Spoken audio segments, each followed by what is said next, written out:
Hi, my name is Alexander from amateurmedia.net, and today we're gonna cover the 5 rules which I follow when I start to build a logo design. So here they are, the 5 steps. The first one is, I think, the most important. This is the part when you start to build your logo from scratch. I name it Go Clean. So in there we're gonna talk about the shape and how to start build the shape, which again I think is the most important part.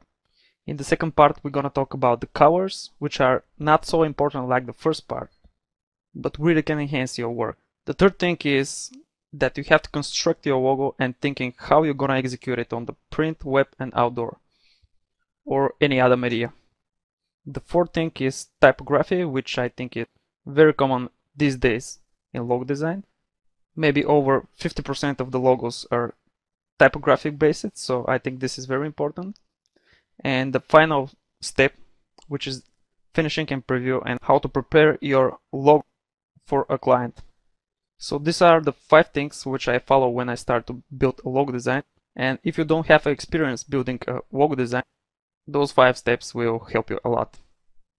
So let's start with the first step, which is Go Clean, but actually is the part when you start to build the shape.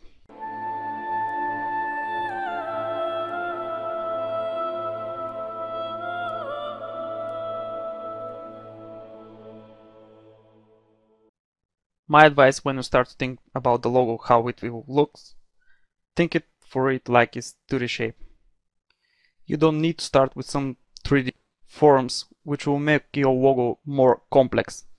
When you start to build it more flat and clean, it will be more associative to the viewer on the other side. So don't try to confuse it with some extra 3D or too busy shapes. Try to make it 2D and flat as much as you can. Always start with black over white background.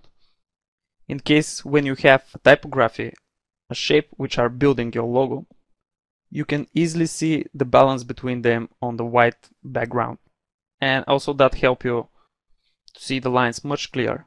When comes the time when you start to mess around with the curve points, my advice is to try to make it less as much as you can. Minimum curve points will give you much clean shape. The logo not only need to be clean and good looking, but it has to be an associative. So don't forget that and try to make it associative to the company that logo presents. Basic shapes like square, circle, or triangle is a good starting point. So when your shapes start to look like a square, my advice is to try to make it pure square. Also, those basic shapes will help you with the balance of the logo. If you cannot make it associative, make the logo look more interesting, so when you look at the logo once, it will be very hard to forget it. The most important thing that combine all the things above is easy and fast consummation. That means when you make it clean to the shape, with minimum curve points, with associative look, and a lots of basic shapes in there that guarantee the fast consummation from the viewer.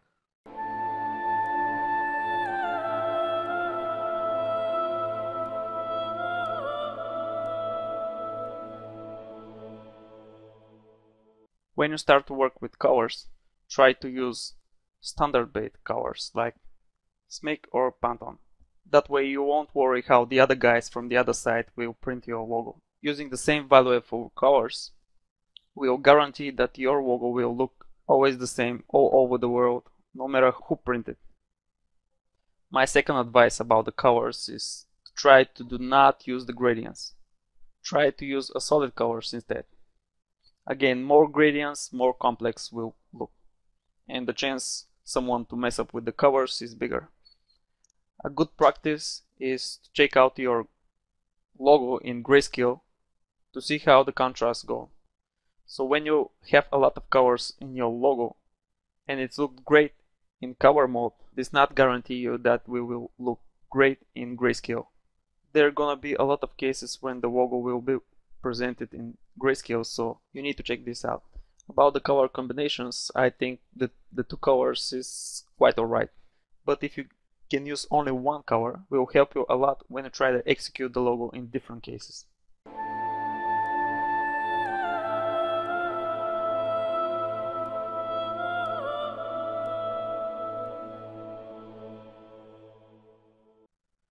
print, web, outdoor. These are the different media execution which you need to think of when you're building a logo.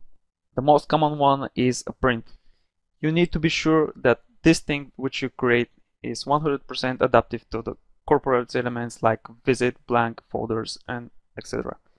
My advice is, in one moment when you're creating a logo, stop to create it and try to execute it in those three variants: visit, blank, and folder. I'm sure that this will help you continue building your logo in one way that is right for the logo. Be sure it's looking good in small size and a large size. Try to avoid some shapes that look great in the big size but in the small size look awful. But the best thing is to make some visual standards. In these standards you should say what is the best way to present the logo and how to do not present. Of course, those visual standards are more of questions about corporate identity, but it's always a good thing to have it in mind. Let me show you some example of visual standards. This is a BMW commercial, and BMW have a great visual standards.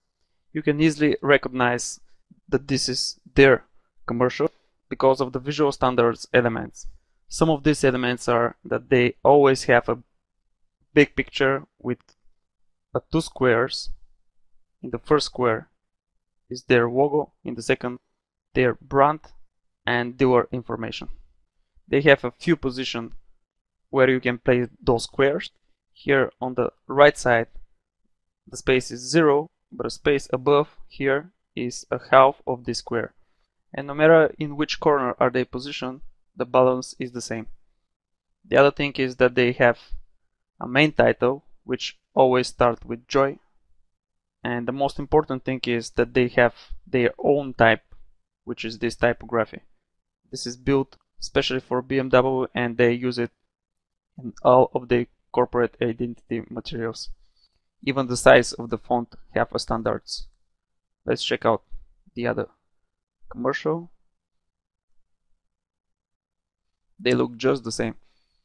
This is good to know, but mainly this is for corporate identity. But today we're gonna talk about logo design, so let's continue with the other stuff. And of course, these days web execution is very important. The main thing that you want to think of is how to execute it on banners and avatars. The most common graphic color that are used for logo design is a red one. But when you compress it for a web, for a banners, you know that this can cost you a problem because of the very bad compression of the red color. Also, there's a lot of different banner sizes, so in horizontal banners maybe the logo will look great, but in the vertical maybe not so much. So try to avoid these problems and think of it like when you're creating the logo. When you're executing the logo for outdoor, it's very important that you cover the first part, which was go clean. In outdoor environment, you have a couple of seconds or maybe less to recognize some logo. Maybe you see it for a second on a banner, on a billboard, or maybe on a bus. In both cases, you see it for a very short time. So very important your logo to be clean and recognizable. And when having this 2D shape, you can easily take advantage of the 3D software and make your 2D shape a 3D.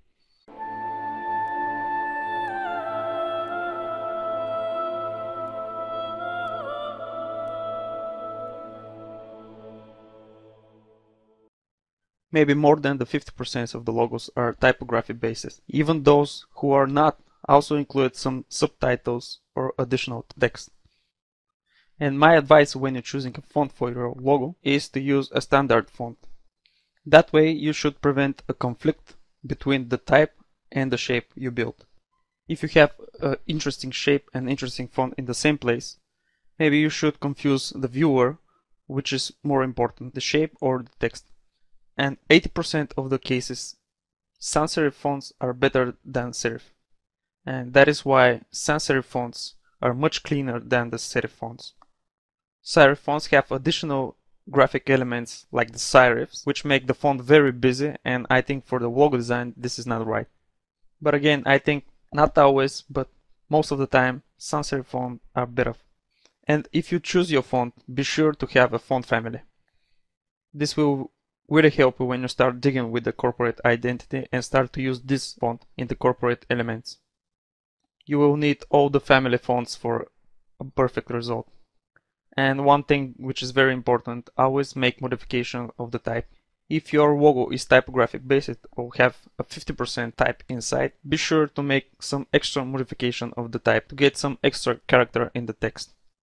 You don't want to look like it's just typing. Let me show one example. This is a logo for my project and it's typographic basis. Here is the final logo where I customize the type, and here is the start point. You can clearly see that this type group has more character and this one looks like it's just typing. You see how a little changes can enhance the logo. I make some kerning adjustments like you see here on E and V. Also continuing the edge of the V here, and that's helped me to separate the two words. Also this change of the L here, which helps to see it like a first word. The T has some changes, and this extra big space here, I cover it with some overlapping illusion. So I hope you understand what I mean by always making a correction of the type. Here the corrections are a little bit drastic, but even a little corrections will work.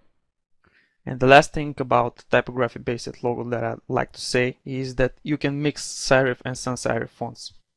But in this case, my advice is to do not modify the type. The fact that they are two different types is enough. Let me show you one example of that. This is the previous logo of The Guardian. Here you can see that they're using serif font and sans serif. Even that they don't have a space between, they have a nice separation. The serif font is italic and it's thin, but the sans serif is bold and regular. And in this case you see there is no modification over the types.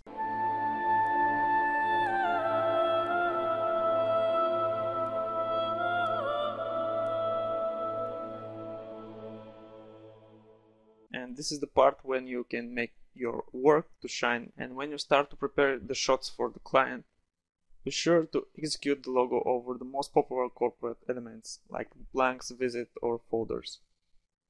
That should help the client to accept the logo much easier.